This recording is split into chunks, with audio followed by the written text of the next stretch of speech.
I always thought life was predictable, that love, real love, was unshakable, indestructible, like the vows we whispered beneath the golden rays of a summer sunset 16 years ago when I slipped that ring on her finger and promised her forever. I can still hear her laugh echoing across the beach that night, the kind of laugh that makes a man believe he's the luckiest soul alive. And for 16 years, I woke up every morning to that same laugh. Those same brown eyes that held galaxies in them. The eyes that made me want to be a better man, a better husband, a better father. And oh, how proud I was the day she placed our son in my arms. That tiny crying miracle that made every sleepless night, every extra shift at work, every broken dream worth it. Because this was family. This was home. And for years I built my world around them, brick by brick, sacrifice after sacrifice, birthday parties with balloons and cake smudged on little faces, late night homework sessions where I pretended to know algebra, vacations we couldn't afford, but I made happen because nothing mattered more than the smiles on their faces. I gave her everything, my time, my trust, my heart, never doubting. Not even when she started coming home late, blaming traffic, when she started guarding her phone like it was made of gold, when her laughter no longer rang like music but sounded different, forced, brittle, like glass about to shatter. But I believed in us. I believed in her until one day, the doubt that had been a whisper became a scream.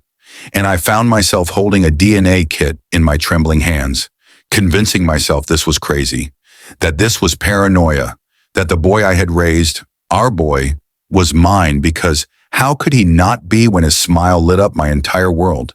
And then came that email, cold and merciless, slicing through 16 years of love like a blade, the words burning into my brain, 0% probability of paternity. I stared at the screen as if reading it again would change the truth, but the truth didn't care. It was brutal. It was final. And in that second, I swear, I felt my heart physically crack inside my chest. A soundless explosion of everything I thought I knew, everything I thought I was.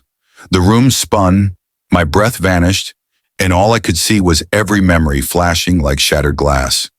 The first time he called me dad, the times I carried him on my shoulders, his tiny arms around my neck, whispering that he loved me. Was that a lie too? I walked to the bedroom, clutching that paper like it was a weapon, and there she was, my wife, my everything, folding laundry as if she hadn't just detonated my entire life. And when I asked her, when I showed her, her face didn't crumble in shame or guilt. No, it hardened, her lips curling like she was the victim, like I was the monster for daring to ask.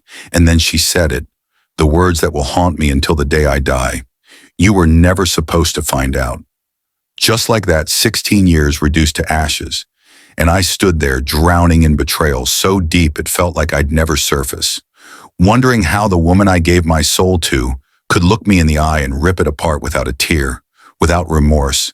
And I wanted to scream, to break everything in that room, to rewind time to before the lies, before the strangers in our marriage, before the son I thought was mine became someone else's, but all I could do was stare, numb and broken, as she turned away like I was nothing more than a mistake she regretted correcting. And now I'm here, sitting in an empty house, staring at walls that used to echo with laughter, wondering how to tell a boy who isn't mine that the man he calls dad will always love him, even if biology says otherwise, wondering how to piece together a life that's been obliterated by a single truth. Wondering if love, real love, was ever real at all, or just a story we tell ourselves until reality tears the pages apart.